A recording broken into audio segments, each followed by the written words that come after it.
Palomar, Palomar. Kaj pa, če bi imel ti ta parne dni, on pa ta neparne? Ne, to ni možno. Ja, res, to je bil en drug čas. Ja. Kaj pa, če bi ti med tednom, pa ima on vikende, a? Ti imaš vse te resne stvari, on pa hod s Timcem malo na proslave. Vse to se tebi ne da, ha? Ne morem, no, res ne morem. Razumem. Ja. Razumem, so tudi te evropske stvari, ki so med vikendi in... Kaj pa, če se tako zmenimo? Kaj? Da si ti v resnici ta glaven. Ja. Vse je po tvoje. Ja. Za mandatarja damo pa kar enega in mu rečemo tehnični mandatar. Lej, Nataša, sem ti že 100-krat povedal, da ne. Rekla si 46 podpisov in tam si dobila 48, jaz sem svoje delo naredil in zdaj naredi še ti svoje delo in je stvar urejena. Joj, prav, no, v redu, te bom predlagala. Tako, v redu. Ampak če misliš, da to kaj pomeni, si se zmotil. Seveda, gospa predsednica. No, morda bo prišel čas, ko boste tudi vi potrebovali uslugo. Ja, mogoče. Bomo videli. Veliko sreče. Hvala. No, v resnici bi pa potreboval še eno uslugo, nekaj v zvezi z RTV. Sezname novinarjev. Marcelo Stolček. Da Erika vodi Male sive celice. Uživo iz Dobrun. To že vse imamo. Zanima me, kaj bo s serijo Palomar. Ukinja se, normalno. Boje se ravno kar predvaja zadnji del. Pa res? In kaj bo namesto njega? Ne vejo še. Tipični RTV-jevci. V bistvu sem jim naročila strokovnjaka, da jim malo pomaga. Mislim, da bi mogel biti že tle. Zdrav, se upravičujem za zamudo, ampak 3 dni sem stal na avtocesti. Dobro, pusti zdaj to. A imaš kak predlog? Seveda imam, kar izvolite, gospod predsednik. Hvala lepa. Naš prvi predlog Prosim. je epska serija o človeku, ki je začel iz nič in na koncu dobil vse. To je zgodba o junaku, ki se je boril proti zlem silam, ki so ga skoraj zlomile, a na koncu je vseeno zmagal. To se sliši zanimivo. To je povest o človeku z imenom Zoran.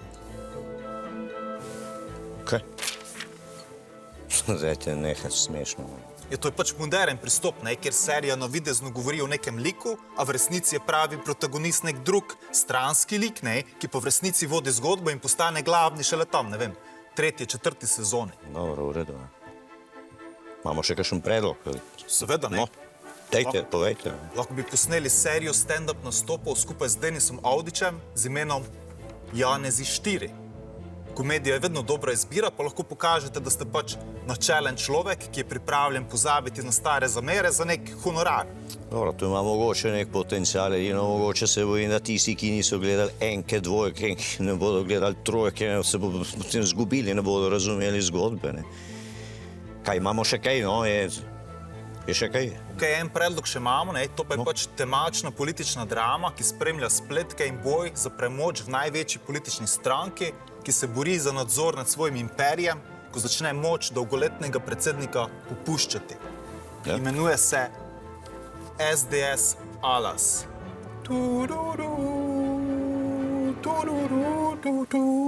Dobro, vidim, da delate, ampak se mi zdi, da še niste končali z delom. Brez skrbi, Janez. Poskrbeli bomo za to, pa če ostanemo tukaj do 5. Hvala, Nataša. Daj še to mi povej, kaj pa zdaj delo Robert?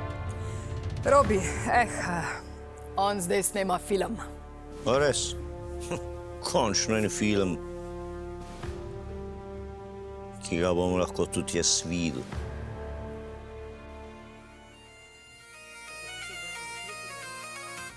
Moje ljudstvo!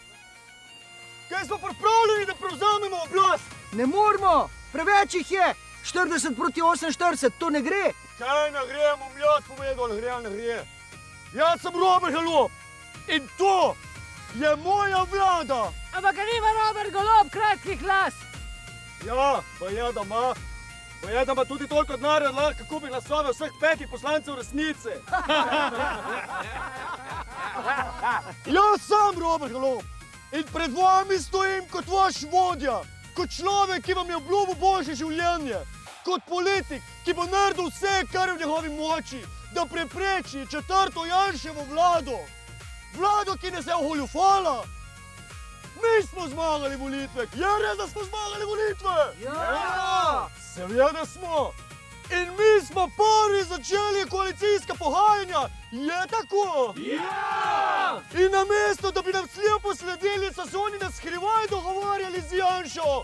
Je kdo to pričakoval? Ja! Pa dobro, zakaj mi Ben tega ni povedal? Vsi smo vam skozi govorili, pa nas niste hotel poslušati.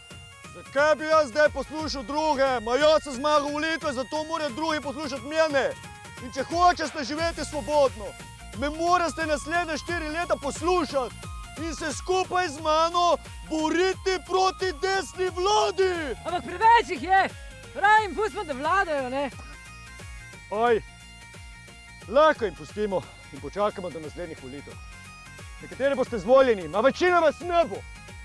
In ko boste čez mnogo let umirali na smrtni postelji, brez službe, brez plače, brez poslanskega nadomestila, si boste želeli, da bi imeli eno šanso, samo eno šanso, da skupaj danes stopimo pred njih in jim povemo, da nam lahko vzamejo mandat. Ma nikoli nam ne bojo vzeli svobode!